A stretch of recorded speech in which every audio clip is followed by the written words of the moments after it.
Hello tout le monde, ravi de vous retrouver dans On en parle, le podcast by Prudential Be Life Insurance, un podcast sur la vie quotidienne, la santé, le bien-être. Et aujourd'hui, on parle de santé mentale. Et pour en parler, j'ai deux magnifiques invités. Bonjour. Bonjour. Alors, je vais commencer à ma droite avec Maître Philomène Agbogbe. Bonjour. Bonjour. Alors, je te laisse te présenter. D'accord, Maître Philomène Agbogbe, je suis psychologue médicale, psychothérapeute, formatrice. Je suis en service officiel à l'hôpital psychiatrique de Bingerville. Je suis la psychologue de Prudential Be Life. Très bien. Et vous la connaissez, je suppose, vous l'avez déjà reconnue parce que vous voyez souvent son sourire à la télé. Oh. Renée Mariam. Oui, coucou Kimi. Ça va? Ça va et toi? Alors, je te laisse te présenter. Ouais, moi, c'est Renée Mariam Konaté. Je suis consultante en communication, en marketing et en événementiel. Je suis également animatrice télé, je suis créatrice de contenu et je suis promotrice d'une marque de vêtements qui s'appelle Tradition. Alors, aujourd'hui, on parle de santé mentale. Et pour poser le cadre, on va définir ce terme. C'est quoi la santé mentale?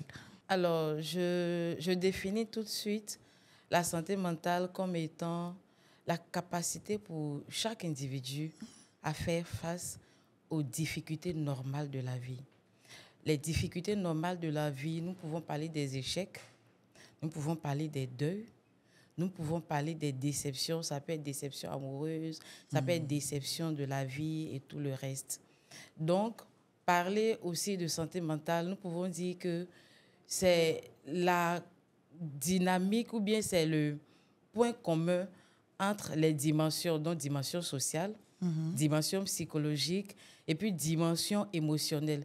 Ce qui veut dire que quand au niveau des trois dimensions, que ce soit la dimension sociale, la dimension économique et la dimension sociale, quand il y a une bonne coordination entre ces dimensions, je peux parler de bien-être, je peux parler de santé mentale. D'accord. Donc, si je vais bien financièrement, socialement, que dans mes émotions, je me sens en joie et que je ne suis pas malade physiquement, j'arrive, voilà, donc je suis en bon état de santé mentale. Je suis en bon état de santé mentale. Et dès qu'un de ces aspects est touché, dans ce cas-là, ça veut dire que ma santé mentale est attaquée. Alors, Renée Mariam, quand est-ce que tu as entendu parler de santé mentale pour la première fois? Je pense qu'on est dans une génération où on parle quand même un petit peu beaucoup de santé mentale depuis quelques années, peut-être 3-4 ans, où ça c'est devenu un vrai sujet, notamment peut-être avec les réseaux sociaux, avec la télé-réalité, les choses comme ça. Je pense que c'est ce qui fait qu'on en parle de plus en plus, mais avant ça, on n'a pas grandi avec l'idée que le mental était quelque chose qu'on devait entretenir. C'est vrai. Est-ce que tu as déjà toi-même eu à consulter un psychologue, un psychiatre ou un psychothérapeute? Moi, oui, mais dans le cadre d'un deuil. Justement, elle l'évoquait tout à l'heure. J'ai perdu mon grand frère et ça a été très difficile pour moi. J'avais 13 ans. Mais j'ai tout de suite pris ma vie en main parce que j'ai compris que mon entourage n'était pas un exutoire. Okay. Je ne pouvais pas vraiment communiquer avec eux. Donc, je me suis tournée vers un psychologue, mais j'y suis allée que 2 fois. Je suis allée que 2 fois parce que je ne me suis pas sentie aidée. À 13 ans? Oui. La première fois, j'avais 13 ans. La seconde fois, je devais avoir peut-être 21 ans. D'accord. Donc, il s'est passé beaucoup de temps entre les deux. Entre les deux. Et à 13 ans, comment ça... Enfin, j'aimerais imaginer la conversation où tu dis... Parce que je suppose que c'est tes parents qui t'ont emmené. Pas du tout. Au contraire. Parce que justement, j'étais en Europe, j'étais en France. Et donc, à l'école... l'assistante sociale de l'école m'a conseillé d'aller voir la psychologue. De l'école C'était pas la psychologue de l'école, mais c'était une association qui travaillait avec l'école. Donc, je suis partie là-bas sans conviction, parce que tu sais pas ce que c'est à cet âge-là. Et elle m'a pas vraiment aidée, dans le sens où elle m'a écoutée, c'est vrai, mais elle comprenait pas les réalités culturelles, je pense. Je pense que c'était aussi ça le problème. Parce que c'était une famille africaine, j'ai perdu mon grand frère, et j'essayais de lui expliquer comment est-ce que je me sentais en tant que jeune fille africaine dans une famille africaine, mais elle le comprenait pas. Elle n'arrivait pas à relate, ok. Et alors, du coup, ça m'emmène à ma prochaine question.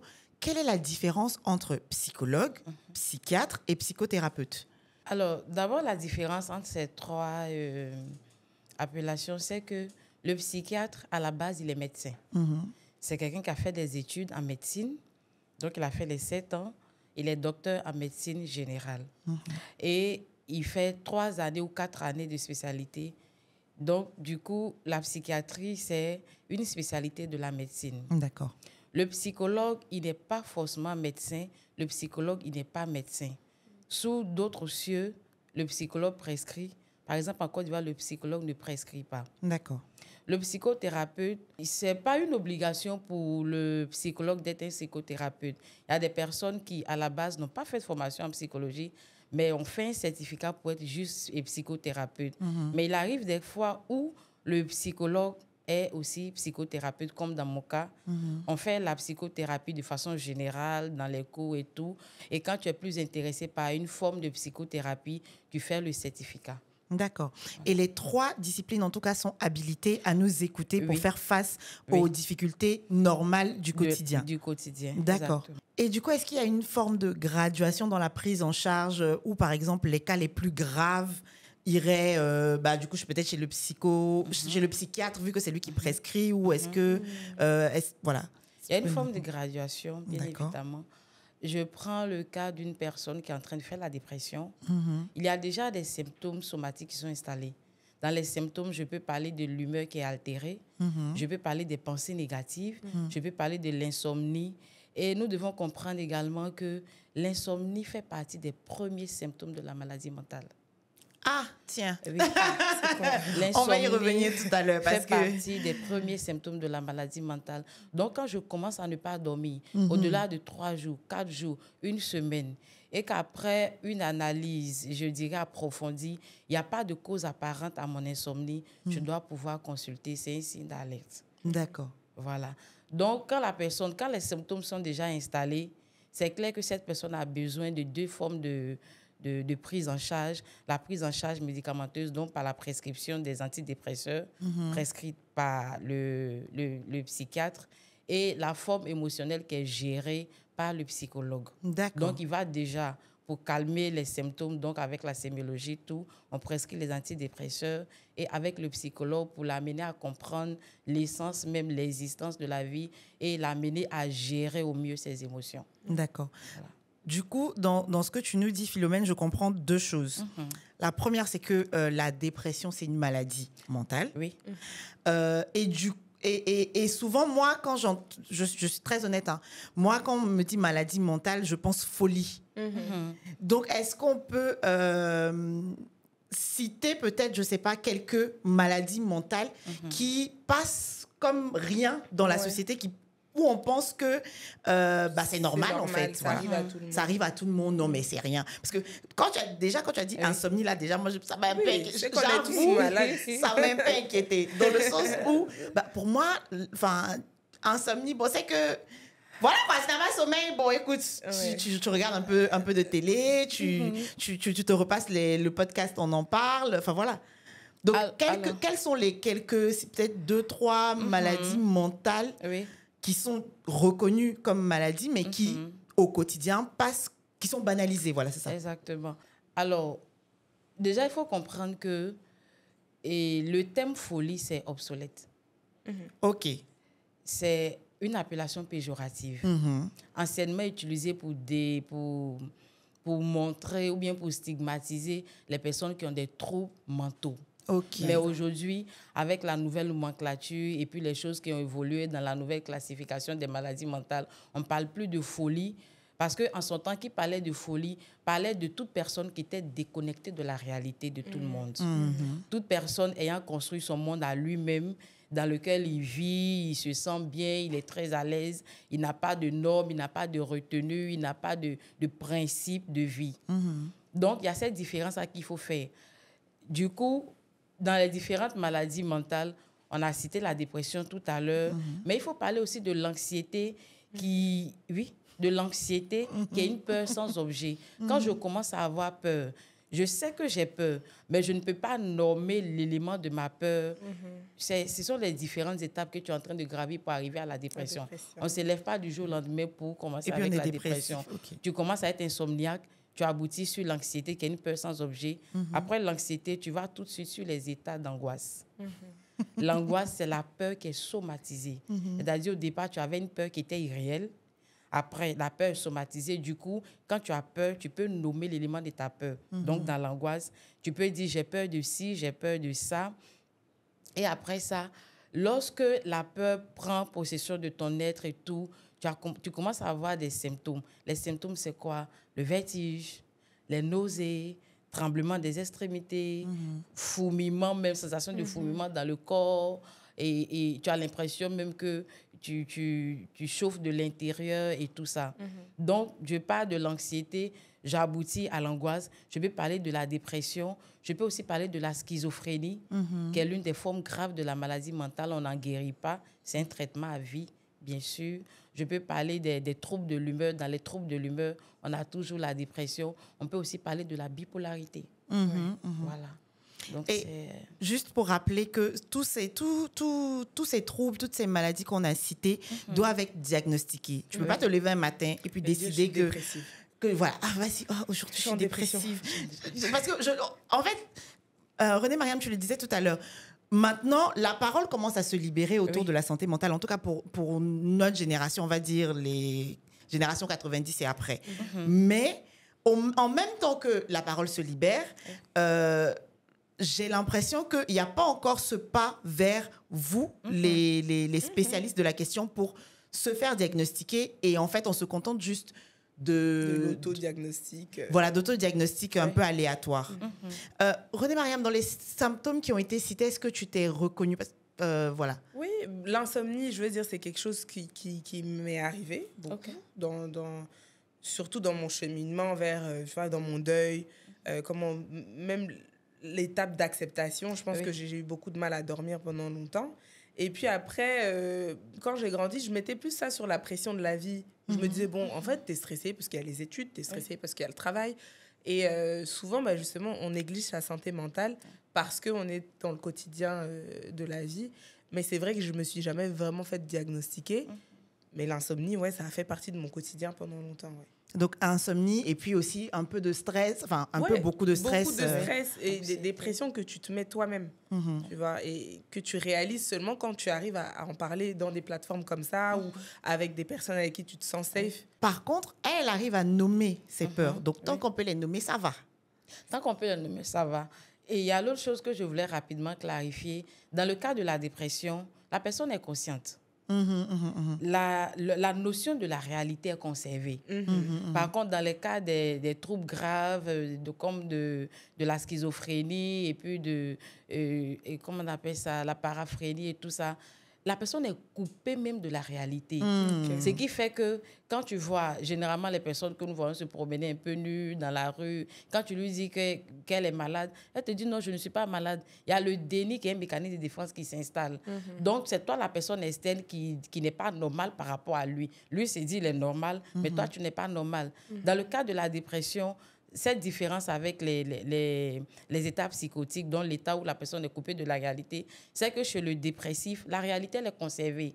Je sais que ça ne va pas. Je peux nommer, je peux même identifier les éléments ou bien le process par lequel j'ai pris pour arriver là. C'est ça la différence. OK. Voilà.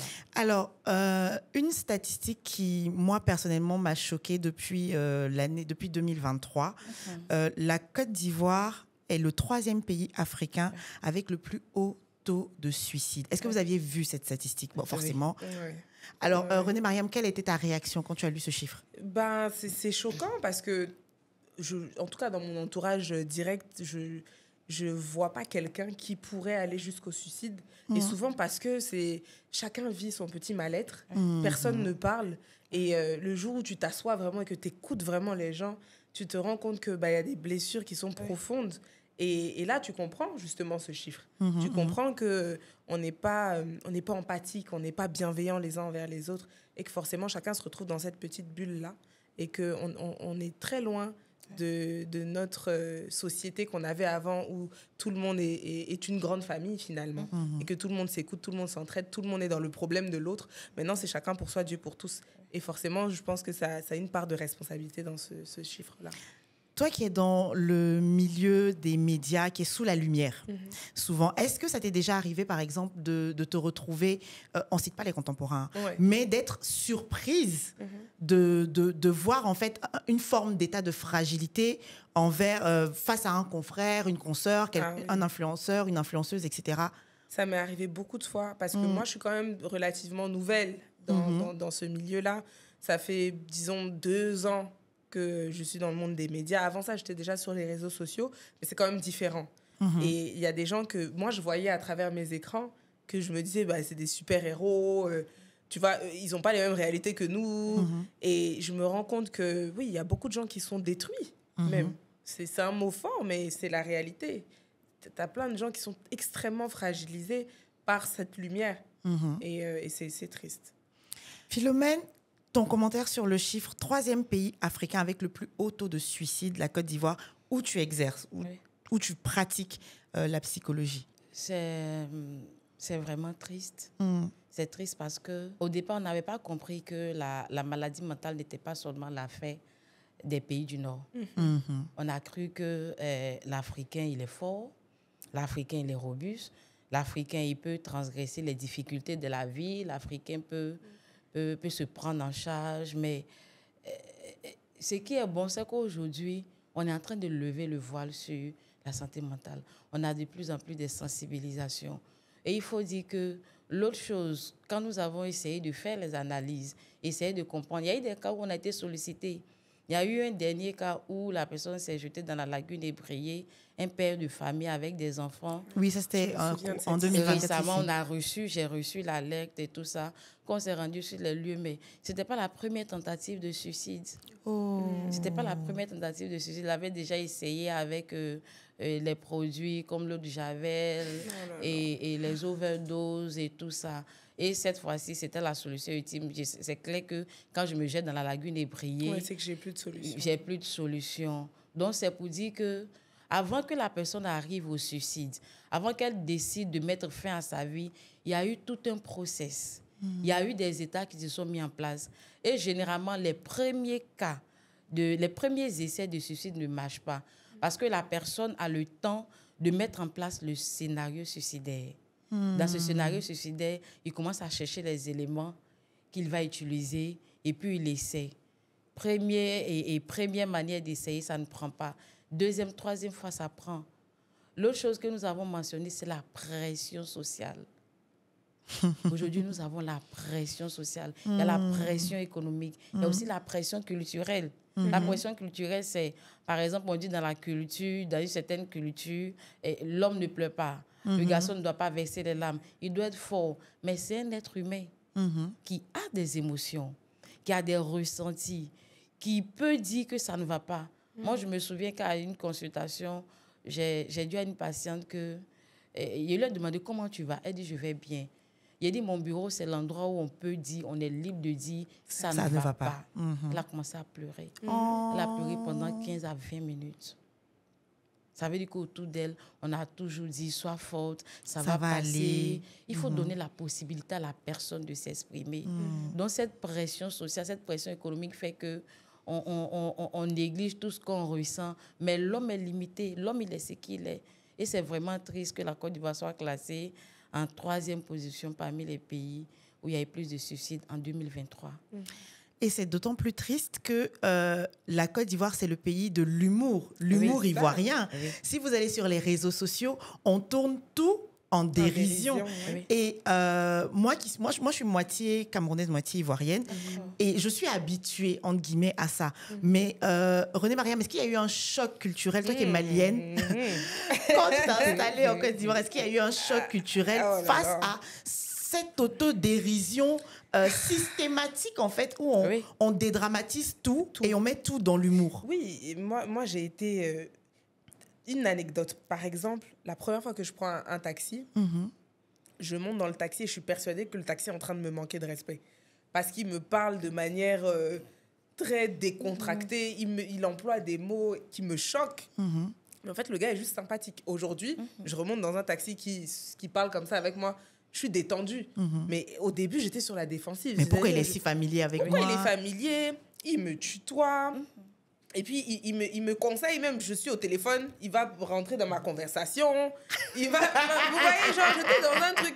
Il y a des blagues qu'on me faisait, mais je me sentais insultée. Et après, tu te rends compte que non, c'est leur façon justement de te dire je t'aime. Ou c'est leur façon de te dire je t'accueille. Et au début, c'était compliqué, c'est vrai. Mais après, quand tu viens dans un nouveau pays, c'est à toi de t'adapter aussi. Donc, il y a des choses que je trouve toujours un petit peu borderline. Hein. mais je trouve que voilà, c'est beau quand même. C'est beau, l'humour ivoirien, c'est marrant, faut rien prendre au premier degré. Des fois, tu vois deux personnes se chamailler, tu veux séparer, mais en fait, là, eux, ils vont continuer leur route ensemble. Et puis, c'est toi qui vas rester au milieu. Ça sert à rien de te mêler, tu vois. Donc, c'était difficile au début de comprendre, mais au bout de quelques mois, tu t'adaptes. Ouais. Et est-ce que l'humour peut être considéré, alors je ne connais pas le terme en français, mais est-ce que l'humour en psychologie peut vraiment être considéré comme un coping mécanisme, je ne sais pas comment on dit ça. Une forme de thérapie, une forme de sous-thérapie. De sous-thérapie. Oui, absolument. Ça peut être considéré parce qu'aujourd'hui, nous avons des formes de thérapie qu'on appelle la thérapie du groupe. Dans la thérapie du groupe, on réunit ou on rassemble les personnes qui ont le même problème. Si c'est un problème d'addiction, on rassemble les personnes qui ont un problème d'addiction pour que chacun puisse donner son expérience. Et dans le partage d'expérience, on a l'humour, bien sûr. On fait des montages de certaines choses, de partage d'expérience. Donc, du coup, non seulement l'idée derrière, c'est que la personne sache que je ne suis pas seule à traverser cette situation. Mon semblable en face de moi, celui que je voyais comme la personne forte, la personne qui pourrait me reposer, a aussi décompensé à un moment donné de sa vie. Donc, pour avoir décompensé, qui suis-je? Si aujourd'hui je décompense, une chose est d'accepter ma décompensation et une autre chose est de ne pas analyser autrement le regard des gens sur moi. Donc, c'est une forme de psychothérapie que nous utilisons, appelée la thérapie du groupe. Très bien. Donc, humour, d'accord, jusqu'à ce que... Voilà, jusqu'où? Parce que sur les réseaux sociaux, parfois, souvent, sous prétexte d'humour ou pas d'ailleurs, on peut se retrouver en train de dépasser les limites émotionnelles de la personne en face. Et comme en plus, il y a un écran, en fait, on se contente de commenter, de relâcher finalement son ressenti sans tenir compte de comment la personne de l'autre côté de l'écran va le vivre. Et c'est ce qui t'est arrivé récemment et tu as poussé un gros coup de gueule dans ta story sur Instagram. Est-ce que tu peux nous raconter? Oui, alors moi, ça fait 4 ans que je suis là et il y a eu la CAN qu'on a adorée, qui a été exceptionnelle. Et comme je vous ai dit au début, j'ai eu une petite transition pour m'adapter. Mais moi, je me suis toujours sentie chez moi ici. Franchement, ça a toujours été facile. J'ai eu une transition vraiment simple. J'ai eu du boulot facilement.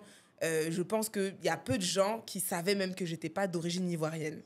Sauf que donc, je commence à la télé et c'est l'année de la CAN. La CAN de l'hospitalité. La CAN de l'hospitalité. Donc, on accueille tous les autres pays et on accueille mon pays d'origine, qui est le Mali. Donc, on connaît un petit peu les chamailleries entre le Cameroun et la Côte d'Ivoire. Toujours.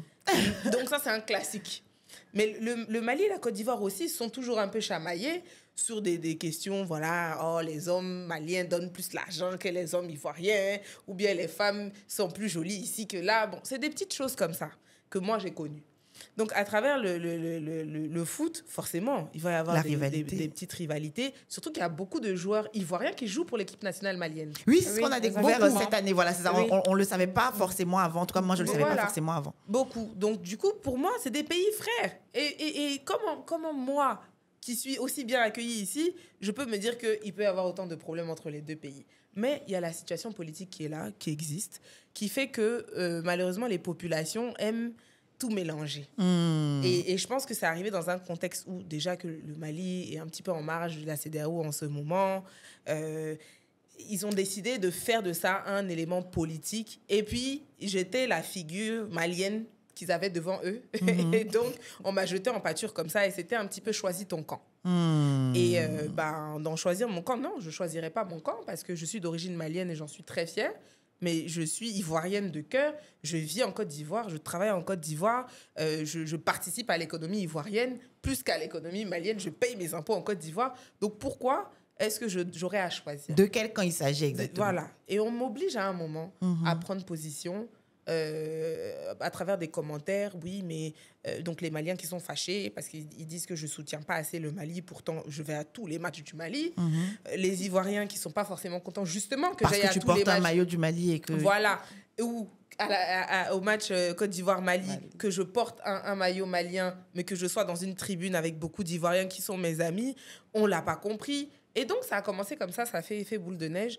Et je me suis retrouvée ce jour-là, ce matin-là, du coup de gueule, à recevoir un commentaire qui était vraiment plein très de déplacé. haine, très déplacé, où on me qualifiait de, je ne sais pas si ça va être censuré, de Mali, où on disait que j'étais forcément excisée parce que j'étais d'origine malienne, où on a insulté donc toute une population, toute une nationalité, parce que j'étais sur une vidéo où je disais je suis d'origine malienne mais je vis en Côte d'Ivoire. C'est tout. Donc ça n'a pas de substance, il n'y a pas de fond, il n'y a rien. Ça n'a pas de sens. Ça n'a pas de sens. Mais ce commentaire en particulier, ça a réveillé tous les autres commentaires que j'évitais de lire. Et j'ai pété un plomb ce jour-là. Et j'ai même déposé une plainte d'ailleurs. Parce que c'est quelque chose que je ne laisserai plus passer. Parce que j'ai beaucoup laissé passer ça en me disant que c'était de l'humour. Mais c'est pas drôle. Et c'est parce que je laissais passer, je pense que ça a gradué et c'est devenu comme ça. Donc c'est triste. Et c'est ce type de commentaire-là qui divise. Parce que si moi, je me disais que je vais être dans une position de... si tel Ivoirien m'a indexé comme ça, et ben maintenant, j'ai choisi mon camp, je suis malienne. Machin. J'ai choisi mon camp, maintenant je suis contre les Ivoiriens, mais je fais comment pour vivre en Côte d'Ivoire, et puis je suis contre les Ivoiriens. Et puis tu perds tous tes amis parce que tu as beaucoup d'amis ivoiriens. Enfin, ça n'a pas de sens. Ça n'a pas de sens. Et même mes amis d'origine ivoirienne qui, pendant la CAN, ont eu à partager des éléments haineux et tout ça, je les ai regardés un peu de travers. Parce que je me disais, mais attends, si tu m'aimes normalement, tu sais que je fais partie de cette catégorie de cette population que tu es en train de mépriser par ton poste qui est censé être de l'humour. Exactement. Donc, si tu les méprises, tu me méprises. De la même manière, je me suis adressée aux Maliens, je leur ai dit, si vous les méprisez, vous me méprisez. Parce que je suis ivoirienne de cœur, je suis ivoirienne de mon statut, de où je suis actuellement. Vous ne pouvez pas les détester, c'est que vous me détestez aussi. Et parce que des fois, on se dit c'est juste des mots sur un écran, mais plus ou moins grand en fonction de la taille de son téléphone, mais ça fait de la peine. Ça fait mal et tu réfléchis, et tu réfléchis longtemps.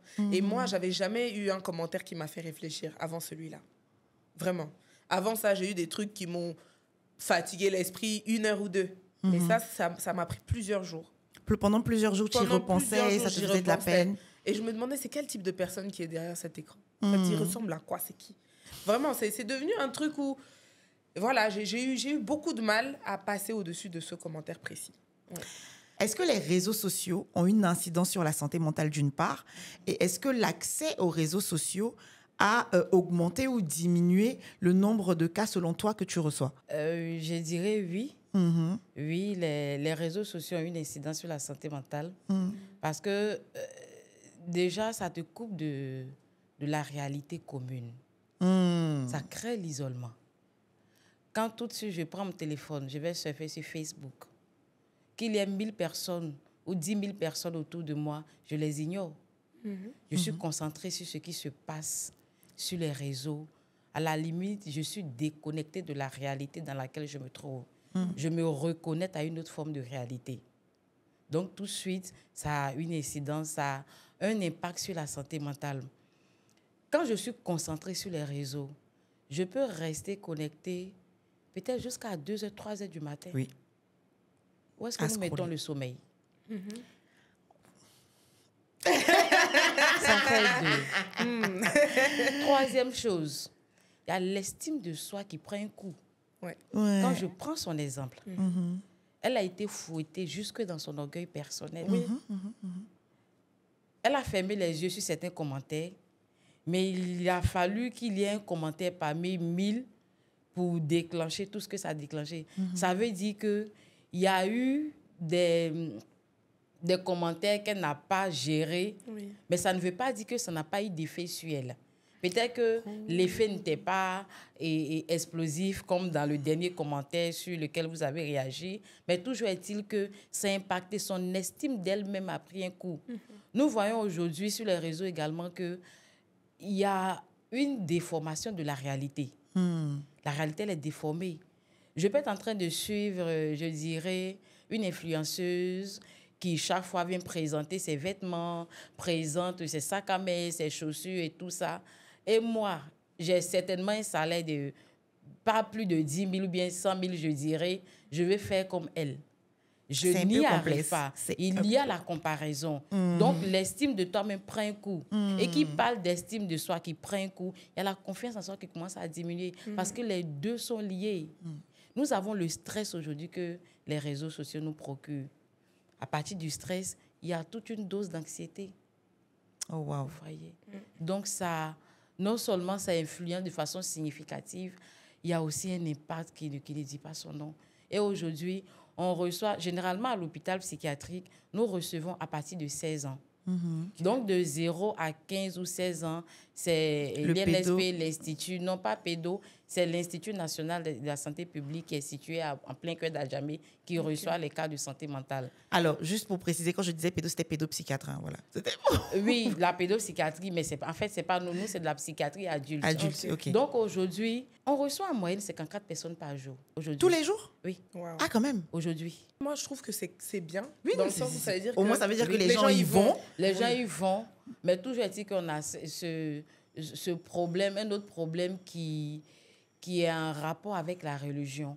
En rapport avec la religion, ça veut dire quoi? Ça veut dire qu'aujourd'hui, on a beaucoup de camps de prière qui mettent, je dirais, la maladie mentale sous le versant spirituel. Ouais. Donc, on va dans les camps de prière au lieu d'aller à l'hôpital. Puisque dans la conception africaine même, la maladie mentale dénote de l'immatériel, en fait. De l'immatériel, qui est associé ce qui n'est pas spirituel. touchable, ce qui n'est pas visible, qui est associé peut-être à un sort ou bien à une loi de la nature que tu as transgressée, à un non-respect de quelque chose qu'on t'avait prescrit. Donc, jusqu'à aujourd'hui, c'est vrai qu'on est en train de parler, on fait des sensibilisations, mais dans la mentalité africaine, maladie mentale, c'est affaire de blanc. Et donc, notre affaire, c'est basse ou bien spirituelle. C'est basse, c'est spirituel. Voilà. Donc, on en reçoit, les gens viennent, les chiffres sont assez alarmants, on en reçoit beaucoup. Et la majorité des jeunes que nous recevons, ce sont les cas d'addiction. Alors, addiction, y compris aussi aux réseaux sociaux? Y compris réseaux, mais plus les substances psychoactives. D'accord. Parce qu'effectivement, l'addiction est aussi une forme de maladie mentale. Oui. Parce que dans l'addiction, on a des symptômes psychiatriques que nous traitons. D'accord. Alors, quels sont les signaux qui doivent m'alerter? À partir, qu'est-ce que je dois observer dans mon quotidien pour la personne qui nous regarde, pour nous qui écoutons? Quels sont les signaux qui doivent m'alerter où je me dis, là, il faut que j'aille voir Tata Philo? Et sur le plan addiction numérique ou bien... De façon générale, sur la santé mentale. De façon générale, j'ai dit tout à l'heure, quand je commence à ne pas dormir, on a les différentes formes d'insomnie que je vais rapidement essayer d'expliquer. On a d'abord l'insomnie d'endormissement. Dans l'insomnie d'endormissement, c'est quand je me couche, par exemple, à 22h et que le sommeil vient autour de 1h du matin. Ça, c'est pas normal. C'est pas normal. Ça s'appelle insomnie. Ça s'appelle insomnie d'endormissement. Je me suis couchée à 22h. Le sommeil est venu à 1h, 2h du matin. Donc, j'ai tout au plus 3 à 4 heures de sommeil avant 6h. Je dois me lever pour aller au travail. Après l'insomnie d'endormissement, on a l'insomnie du réveil. Je me suis couchée à 22h. J'ai dormi, je me suis réveillée autour d'1h du matin. J'ai eu un besoin. Je reviens, je me couche. Je n'arrive plus à m'endormir. Pas de sommeil. Ça aussi, c'est pas normal. C'est pas normal.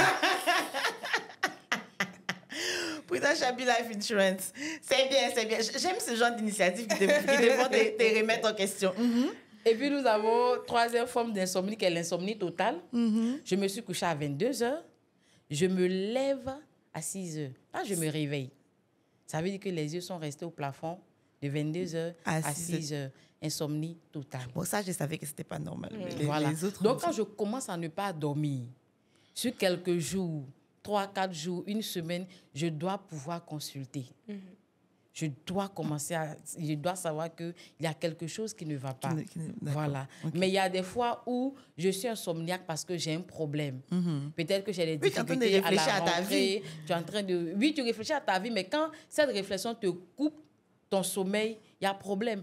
Parce que tu n'es pas le seul à réfléchir à ta vie. Pourquoi est-ce que l'autre réfléchit à sa vie et puis toi, tu ne dors pas? Donc, quelle est la proportion de la réflexion? OK, très bien. C'est ça qu'il s'agit. Donc, il y a l'insomnie qu'on classe tout de suite comme faisant partie des premiers symptômes qui doivent pouvoir nous alerter. Vous voyez, quand vous ne dormez pas le matin, vous êtes irrité. Faites la remarque. Bah oui. Quand je n'ai pas bien dormi, le matin, je suis irritée. J'ai pas envie qu'on me parle. Et j'ai pas envie qu'on me parle. J'ai une humeur à la limite grincheuse. Si. Donc, il y a l'irritabilité qui suit. Pour un petit truc, tu es énervé. Amusement, toi, tu ne plaisantes plus. Ça fait 2. Il y a le retrait et l'isolement social qui s'installe à partir de là. Donc, quand je n'ai plus envie de sortir... Je n'ai plus envie de sortir. J'ai pas envie de voir les gens. Je trouve des excuses pour ne pas aller à une sortie organisée, alors qu'on sait que quand on organise telle chose, Kimi, par exemple, elle est la première à s'inscrire. Elle participe toujours. Mais arrivé à un moment donné, quand je dis Kimi, on organise telle chose, non, je suis occupée. Pourtant, elle ne va rien faire. Donc, la personne commence à se couper de la société. L'isolement et le retrait social. Je ris parce que, René Mariam, honnêtement, combien de fois c'est déjà arrivé qu'on t'invite à un brunch, à un événement social, tu vois, les mondanités abidjanaises, de Cocody-sur-Seine, et tu n'as pas envie d'y aller, en fait. Tu n'as pas envie, tu sens en toi, en fait, que tu n'as... Je ne sais pas si ça t'est déjà arrivé, hein, mais tu sens en toi que tu n'as pas l'énergie de sourire et de discuter. Bon, Je dirais que le hic, c'est quand la personne n'avait pas cette habitude-là. C'est-à-dire quand elle est coupée, qu'elle commence à se retirer des activités plaisantes autrefois. Si d'habitude tu aimes les mondanités et que tout d'un coup, soudainement, tu n'as plus envie, signe d'alerte. Signe d'alerte. OK. Mais moi, je trouve que, moi, personnellement, dans mon cas, je trouve qu'au contraire, j'ai trouvé un équilibre où je trouve que c'est même plus sain pour moi de choisir les endroits où je vais maintenant. Parce qu'avant, justement, j'allais dans toutes les mondanités. Même si ça m'épuise, j'avais envie d'y aller. Ça me faisait plaisir d'y aller. Maintenant, je ne trouve plus autant de plaisir à y aller et je ne me force plus. Et je vois ça plutôt comme quelque chose de positif où j'ai compris que maintenant, je vais là où j'ai envie, pas là où j'ai l'impression qu'on m'attend. Pas partout où on t'a invité. Voilà. Donc, je ne sais pas. Après, peut-être que d'une personne à une autre, ça peut varier. Oui, il y a cette différence-là qu'il faut faire. Dans le cas que vous êtes en train d'évoquer tout de suite, c'est la prise d'initiative. C'est la redéfinition de ses objectifs personnels. Donc ça va. Ça, c'est très bien. Ça, il n'y a pas de problème. J'ai eu peur. Je me disais, mais encore un truc à ajouter sur ma liste de problèmes mentaux.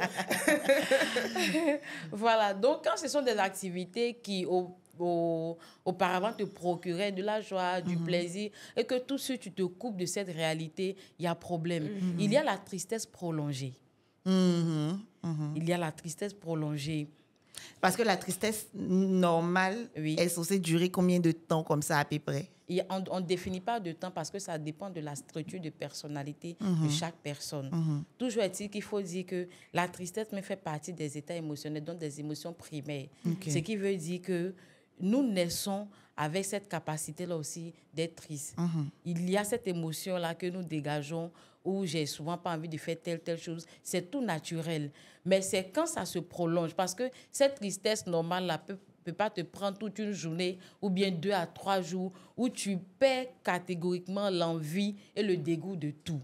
Parce que quand tu es triste, tu n'as pas envie de faire quoi que ce soit. Tu es déconnecté. Même les choses qui te procuraient de la joie, écoutez, paf. Tu commences à trouver ennuyeux. Donc, dans ces cas de figure, il faut déjà commencer à consulter. Parce que l'irritabilité dont j'ai parlé tout à l'heure, après l'irritabilité, les agressions peuvent suivre. L'agression verbale, par exemple, tu viens, tu me salues, je te réponds sur un ton un peu bizarre. Qu'est-ce qui ne va pas? Ça, c'est toutes les tontis des bureaux. Non, pardon, c'est pas toutes les tontis des bureaux. Mais je comprends. Donc, on retient insomnie, irritabilité, tristesse prolongée et puis dégoût, isolement. Voilà, perte d'intérêt pour les activités qui autrefois procuraient de la joie et ou du plaisir. Et puis voilà. Et donc là, c'est les signaux d'alerte de façon générale. Oui, et maintenant, à quel moment est-ce que je peux me dire que je commence à avoir une addiction aux réseaux sociaux, les réseaux sociaux sont en train d'attaquer ma santé mentale, spécifiquement? Je dis que je deviens addict aux réseaux sociaux quand je me sens très mal lorsque je ne suis pas connectée. Oui. C'est-à-dire que quand tu n'es pas connecté, tu as l'impression qu'il y a quelque chose qui ne va pas dans ton fond intérieur. Il te manque quelque chose. Tu as l'impression que c'est vrai que tu es au complet, mais tu n'es pas au complet, en griffe. Il y a un truc qui ne va pas. Et puis, si dans les minutes qui suivent, tu n'es pas connecté, il y a tout de suite un niveau de stress qui commence à augmenter. Tu te sens anxieux, tu as l'impression que tu n'es plus à l'aise. Et l'autre chose qui doit pouvoir alerter, c'est la négligence professionnelle, la négligence sociale, la négligence même personnelle au profit des réseaux. Quand il a son téléphone en main, il a l'impression que toute sa vie est reconstruite. Négligence professionnelle, c'est-à-dire tu as du travail, mais tu es sur ton téléphone. Il faut aller sur les réseaux forcément. Ça, c'est un signe d'alerte. Oui. Négligence personnelle. Oui. Tu dois t'apprêter pour sortir. Exactement. Tu ne t'apprêtes pas, tu prends du retard parce que tu es sur les réseaux. Et puis, il y a la négligence sociale. Les gens sont avec toi. Autour de toi. Mais toi, tu es sur ton téléphone. René Mariam, c'est un peu fort. Hein? Qu'est-ce que tu en penses? C'est fort. Mais après, moi, par exemple, je suis de 96. Instagram, tout ça, là, ça a été créé devant moi. Oui. C'est-à-dire que quand j'entrais dans mon adolescence, c'est là que Facebook, Instagram, Snapchat, etc. sont nés. Oui. Donc, en réalité, je ne me souviens pas vraiment de ma vie avant les réseaux. Et c'est triste, mais c'est vrai. Oui. Les souvenirs que j'ai avant ça, c'est quand on faisait du vélo, on jouait à la marelle. Sinon, j'ai toujours connu les réseaux sociaux. Oui. Donc aujourd'hui, je ne verrais pas, ce serait mentir de dire que je verrais ma vie sans les réseaux sociaux. Mais en vrai, je ne me sens pas addict justement parce que c'est un truc qui est juste... ça a toujours été là. C'est tellement dans ton quotidien. C'est ça, que je me dis que si ça ne l'est plus, peut-être que je vais ressentir quelque chose. Peut-être. Mais aujourd'hui, je ne le vois pas comme un élément qui est... Si je n'ai pas mon téléphone, je n'arrive pas à vivre. Non, je sais que dans 3-4 heures, quand je vais le prendre, Instagram sera toujours là. Tu vois, je ne le vois pas comme un truc dont j'ai vraiment besoin. Mais ça est là, ça fait partie de mon quotidien. C'est comme si on me coupait Internet pendant des semaines. Là, je ne le comprendrais pas parce que pour moi, Internet est directement associé aux réseaux sociaux. Ouais. Donc... Après, addiction, oui, je connais des gens qui sont vraiment addicts. Oui. Je ne me qualifierais pas personnellement d'addict, mais aujourd'hui, mon travail même se fait sur les réseaux sociaux. Donc, sans les réseaux, c'est vrai que je serais peut-être un petit peu perdue parce que même avec ma casquette de consultante en communication, même pour mes clients, je suis sur les réseaux sociaux. Je gère leurs pages Instagram, Facebook, Twitter, etc. Donc, aujourd'hui, si je n'ai pas accès aux réseaux sociaux, oui, ça va avoir un impact sur moi personnellement, mais aussi sur mon travail.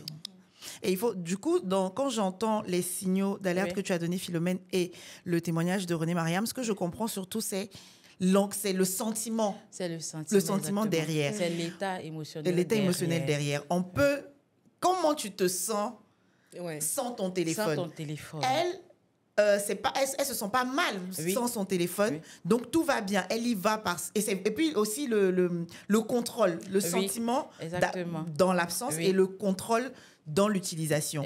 Elle définit à quel moment est-ce qu'elle utilise son téléphone et pourquoi elle le fait. Donc, tout va bien. Mais par contre, mon entourage me fait quand même beaucoup la réflexion de t'es tout le temps sur ton téléphone. Effectivement, je suis tout le temps sur mon téléphone. Donc, après, c'est assez difficile de s'auto-analyser comme ça. Oui. Parce que moi, vraiment, je n'ai pas le sentiment d'être addict.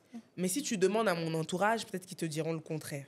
Ils te diront sûrement que René ne peut pas vivre sans son téléphone. Mais bon, encore une fois, c'est mon téléphone qui me fait vivre aujourd'hui. Oui, c'est ça, en fait. C'est pas, la fréquence d'utilisation n'est pas forcément signe d'addiction. C'est vraiment enfin, je pense, hein, ou pas. Oui, en fait, je dirais que ce sont les deux côtés. Il y a la fréquence et puis il y a l'état émotionnel qui accompagne la chose.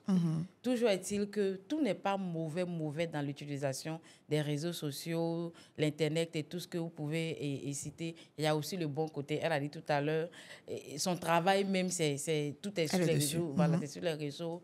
Il y a le bon côté, mais vous savez, l'excès de toute chose nuit. C'est l'excès, c'est dans l'excès que nous parlons d'addiction. Donc, à partir du moment où il y a un contrôle permanent, il y a un contrôle personnel et qu'il y a des objectifs qui sont bien définis, bien clarifiés, je pense que le tout est joué, quoi. D'accord.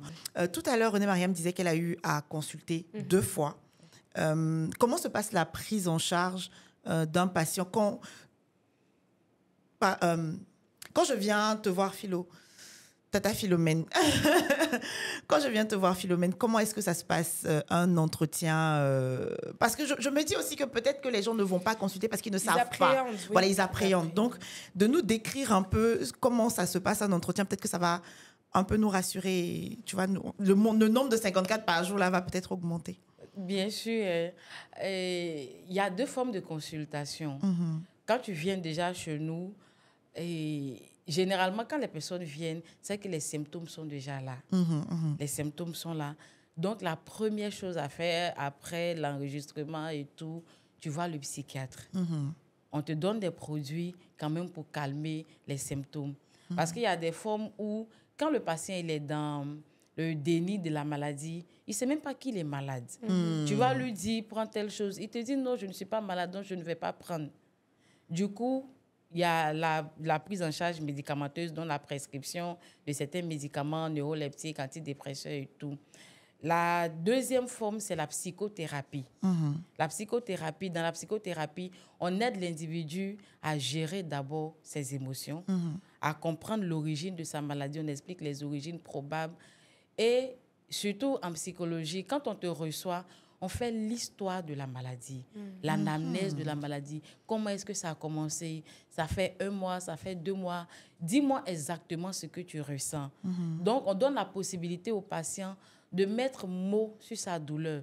Je ne suis pas en lui, mais je recueille tout ce qu'il dit avec beaucoup de valeur et d'intérêt parce que c'est ce qu'il ressent qu'il formule à travers les mots qu'il est en train d'utiliser. Du coup, on fait l'anamnèse de la maladie. Après l'anamnèse de la maladie, on relate son histoire personnelle. Parce que dans les troubles psychiatriques, dans les troubles psychologiques, tout se joue avant 6 ans. Donc, on repart dans l'enfance de la personne. Oui, il y a même un auteur, Dodson, un auteur allemand.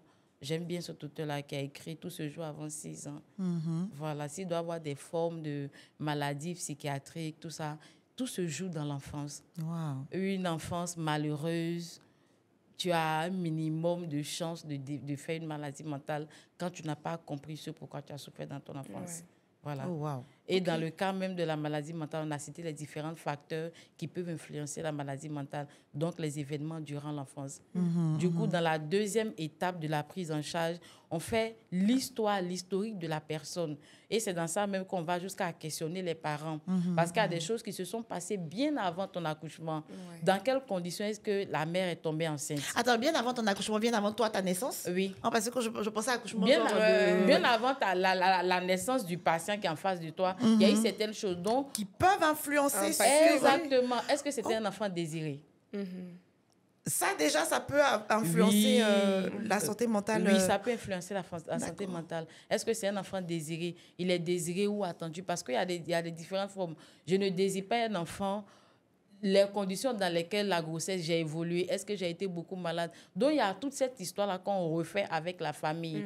Quels ont été les faits qui t'ont marqué positivement dans la vie? Les faits marquants négatifs. Parce qu'il est dit que les faits marquants négatifs ont la capacité de marquer, d'imbiber même la structure de personnalité de l'individu. Les événements négatifs, oui, ont cette force-là de, j'ai envie de dire, de checker jusqu'à ta structure de personnalité. Et comment on fait dans ces cas-là quand on est peut-être orphelin? Oui, voilà, parce qu'il y a des gens qui sont pleins de carences affectives, qui n'ont pas forcément ces personnes qui peuvent leur expliquer en fait ce qui fait qu'ils sont comme ils sont aujourd'hui.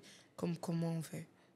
Généralement, dans les cas de carence affective, la carence affective, c'est quand j'ai grandi soit avec un parent absent ou bien un parent moins. Le parent pouvait être là. Il a été là physiquement, mais il n'a pas été là moralement, il n'a pas été là sur le plan affectif. Donc, ça crée la carence affective. Dans le cas de la carence affective, ce que je recommande tout de suite, c'est l'analyse personnelle. Il faut que toi-même, tu sois conscient que tu as une carence affective. Donc, quand tu es conscient que tu as une carence affective, on te demande de commencer de pratiquer la gratitude. Il faut commencer à t'aimer.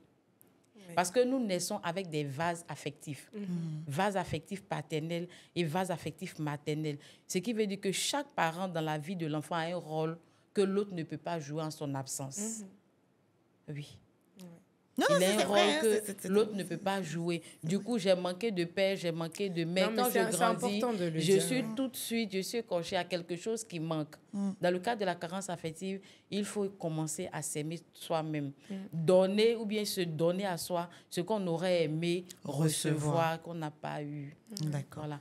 Donc, après avoir checké la vie de la personne, on repart sur les origines probables. On lui explique, on dit telle chose que tu ressens aujourd'hui, ça peut être dur. Donc, le psychologue va l'aider à faire les liens entre ce qu'il ressent aujourd'hui avec un événement qu'il a vécu dans son enfance qui l'aurait marqué négativement. D'accord. Rappelez aussi que vous êtes tenu au secret professionnel. Absolument, on prête le serment. Je pense que c'est aussi important. Alors, qu'est-ce qu'on dit aux personnes qui, comme René Mariam ou comme moi, par exemple, aussi, c'est le cas, qui sont allées consulter une fois. Ça n'a pas trop matché, peut-être avec le professionnel. Ou alors... écoute, voilà, on est venu une fois, on s'est dit, ouais, c'est pas mal, mais on n'a pas continué. Alors que c'est un processus aussi, je me dis. Oui, c'est un processus. Alors, qu'est-ce que tu pourrais répondre pour les personnes qui nous écoutent et qui ont eu un premier contact qui n'a pas forcément été concluant, si je peux dire ça comme ça? Je peux dire tout simplement à ces personnes-là que certainement, en allant voir le spécialiste, tu t'attendais à ce qu'il réponde à toutes tes questions. En une séance. Oui, en une séance. Mais on ne peut pas tout donner en une séance. Raison pour laquelle on donne des rendez-vous. Donc, si tu es allé chez une personne, que le contact, c'est pas, les choses ne se sont pas bien passées, tu n'as pas senti ce que les gens disent, le feeling, tu peux aller consulter ailleurs. Va consulter ailleurs. Et c'est valable pour toute forme de spécialité. On ne va pas à l'hôpital avec des prérequis ou bien avec des a priori.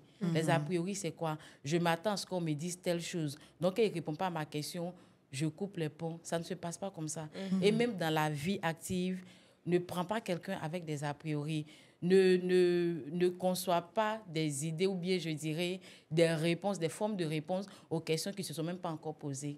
Ça limite dans le processus d'apprentissage. D'accord. Donc, tu es allé chez une personne, ça n'a pas marché, tu peux repartir chez un autre thérapeute, ça peut marcher. Toujours est-il que le besoin est là, donc il faut aller consulter. Et vous avez la capacité de tous nous accueillir? Oui. D'accord, très bien. On a parlé de l'impact négatif que peuvent avoir les réseaux sociaux. Et puis, il y a un terme qui est la détox numérique. Est-ce que toi, déjà, René Mariam, tu as déjà eu à faire une détox numérique? Ouais, j'ai déjà... De temps en temps, je supprime l'application Instagram. Ah, supprimer carrément? Je la supprime, mais généralement, c'est quand je voyage ou voilà, j'ai pas envie d'être trop sur mon téléphone. En fait, c'est quand je vois les notifications que j'ai envie d'aller répondre. Donc, soit j'enlève les notifications, soit je supprime carrément l'application. Comme ça, je ne suis pas tentée du tout de rentrer dedans. Après, moi, je pense que la vraie détox, c'est dans la tête. Tu vois? Je pense qu'à un moment, il faut... elle parlait d'estime de soi tout à l'heure. Ouais. Et moi, je suis quelqu'un, j'ai beaucoup confiance en moi. Je m'étais jamais dit qu'un jour, les réseaux sociaux pouvaient avoir un impact sur moi. Vraiment, je me suis dit, moi, je suis une guerrière. Impossible que ça me touche. De toute façon, vous allez dire quoi? Vous allez parler de mon physique, ça me fait rien. Vous allez parler de commentaires que je vais ou de prises de position que je vais avoir, ben, je les assume. Donc, je m'étais jamais dit que ça pouvait avoir un impact sur moi jusqu'à ce que ça lève finalement. Et donc, j'ai juste dit, ben, je lis plus les commentaires. En fait, je ne vais plus lire. Mais après, quand tu ne lis plus, tu n'as plus d'interaction avec le public. Alors que finalement, tu es sur les réseaux, pourquoi? Dans ton métier aussi, oui, effectivement, on a besoin de ce feedback. Et puis, il y a une dimension dont on ne parle pas, la dimension commerciale des choses. En vrai, si tu veux que les gens... Je vous disais que je suis promotrice d'une marque de vêtements. Tu veux que les gens consomment ta marque, bah, il faut leur parler. Oui, il faut répondre. Est-ce qu'il y a encore cette taille? Est-ce que c'est combien la robe? Mais j'ai décidé que les messages ne seraient plus une source d'anxiété pour moi. Parce qu'à un moment, c'était devenu anxiogène, les notifications sur mon téléphone. Donc maintenant, je réponds quand j'ai envie. Et que ça ait un impact sur mes ventes ou non, eh ben, je répondrai quand j'ai envie. J'ai des équipes qui sont là pour ça. Si vous ne voulez pas leur parler, vous attendrez quand moi, je serai disposée à répondre. C'est tout. Parce que j'ai une page qui est dédiée où je paye des gens pour répondre. Vous ne voulez pas parler avec eux. Oui, on veut parler avec toi. Voilà, c'est avec moi que vous voulez parler. Mais même sur WhatsApp, je vous montrerai tout à l'heure, je dois avoir plus de 800 messages sur WhatsApp que je ne réponds pas. Ça me stresse. Je n'ouvre pas. j'ai décidé que, parce qu'avant, moi, le petit 1, là. Oui, moi, je peux pas. Ça me stressait, donc j'ouvrais chaque message. Tu as 800 messages non lus. Ce n'est plus une source de stress pour moi. Si je vois ton message et que dans mon esprit, c'est un coucou, ça va, ça veut dire que je dois répondre, oui, ça va et toi? Oui, ça va. OK, et tu fais quoi? Ça, c'est des messages qui, pour moi, sont superflus. OK. Je ne réponds pas. Donc, le secret déjà pour que René Mariam vous réponde, allez droit au but déjà. C'est ça, non, dis tout dans un message. Tout ce que tu veux dire là, faut dire. Tu dis dans le message, là, je réponds, à moins que tu sois ma soeur ou mon frère, là, on peut causer de la pluie, du beau temps. Mais les trucs, franchement, c'est difficile d'être... J'ai parlé à une spécialiste sur une de mes émissions la dernière fois qui me disait, le problème, c'est que sur les réseaux sociaux, tu as des abonnés qui veulent que toi, tu sois leur psychologue. Tu vois, ils veulent que toi, tu sois... dimension là aussi, c'est vrai. Et eux, ils ont envie, parce qu'à travers ton parcours, en fait, tu as un exemple pour eux et ils ne se rendent pas compte que leurs problèmes deviennent tes problèmes et deviennent... Enfin, tu vois, moi, tout ce avec quoi je lutte déjà, j'ajoute pour vous aussi. J'ajoute pour vous aussi. Et je suis à l'écoute, c'est vrai, mais à un moment, il faut savoir poser des limites. Et moi, mes limites, c'est je réponds quand je peux. Tu réponds quand tu peux. Quand j'ai envie. Quand tu as envie. C'est ça. Et tu te déconnectes. Et quand j'ai envie de me déconnecter, je me déconnecte. Et ce que j'aime quand même, c'est que quand je reviens, on me demande est-ce que ça va? Pourquoi t'es parti? Pourquoi truc? Et ça aussi, ça te valorise. C'est valorisant de voir que quand tu n'étais pas là, ils ont remarqué ton absence. Tu vois? Oui, il y a quand même un peu de bienveillance. Il y a beaucoup de bienveillance. Il y a beaucoup de bienveillance. Dans mon coup de gueule, je le disais, c'est une minorité. Hein. Si tu dois regarder le nombre de personnes qui te rendent stressée, anxieuse et tout ça, c'est peut-être 10 personnes. Hein. Ils ne sont pas beaucoup. Sur les milliers de gens qui te suivent, ils ne sont pas beaucoup. Mais c'est eux qui vont te faire réfléchir et cogiter toute la nuit et être dans ce schéma d'insomnie-là. Tu vois, c'est dommage. Et aussi, moi, je veux surtout dire à ces personnes-là qui envoient des messages méchants, des messages, tu vois, qui touchent et des messages qui sont haineux. Arrêtez de faire ça parce que vous renvoyez déjà vos insécurités aux gens et vous faites en sorte qu'il y ait 54 personnes par jour dans les centres médicaux, au moins. Et c'est terrible. C'est terrible de vouloir se valoriser en descendant quelqu'un. Arrêtez ça, c'est pas joli. Les gens comme ça, vous n'êtes même pas jolis. Vous n'êtes pas beau. Pour être beau, il faut être gentil, il faut être bienveillant. Et puis, c'est aussi, on n'a pas cité ça dans les signaux d'alerte, mais je suis sûre que c'est un signe d'alerte de santé mentale. Quand tu as besoin de déverser ta haine sur les réseaux à quelqu'un que tu ne connais pas dans la vraie vie, ni d'Adam ni d'Ève, je vois déjà 2 signes que Philomène a cités. Tu es déconnecté de la réalité parce que cette personne-là, tu ne la connais pas personnellement. Donc, tu es déconnecté de la réalité. Et 2, si tu ressens l'envie de blesser, c'est un signe. Faut aller consulter. Consulter, vraiment. La détox numérique, c'est quelque chose que tu recommandes? Oui, je recommande la détox numérique. C'est vrai qu'en Côte d'Ivoire, on n'a pas encore de centre spécifique dans le processus de la désintoxication numérique, mais toujours est-il que je la recommande. Et comment on peut la pratiquer? Déjà, il faut se donner des objectifs, se fixer des limites. Oui, se donner des objectifs, se fixer des limites.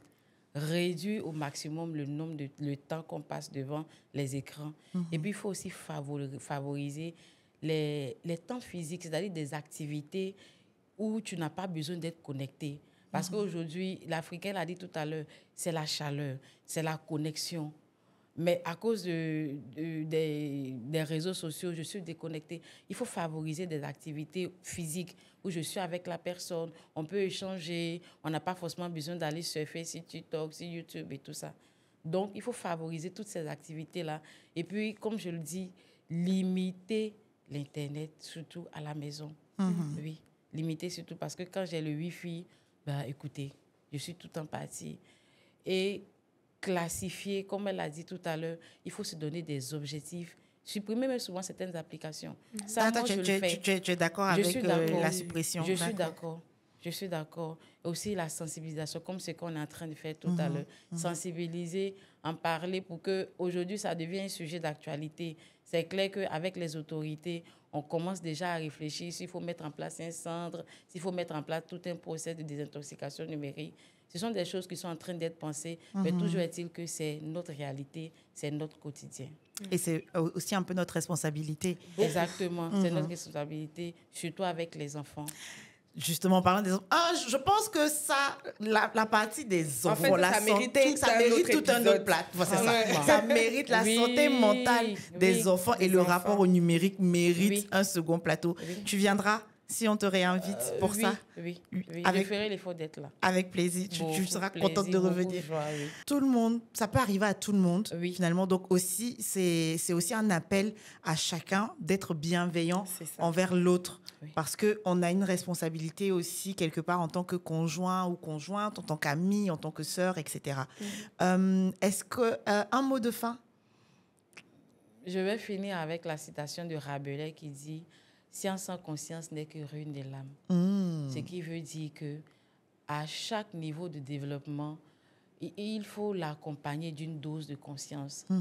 Les réseaux, on en a besoin. L'Internet, on en a besoin, mais utilisation avec modération.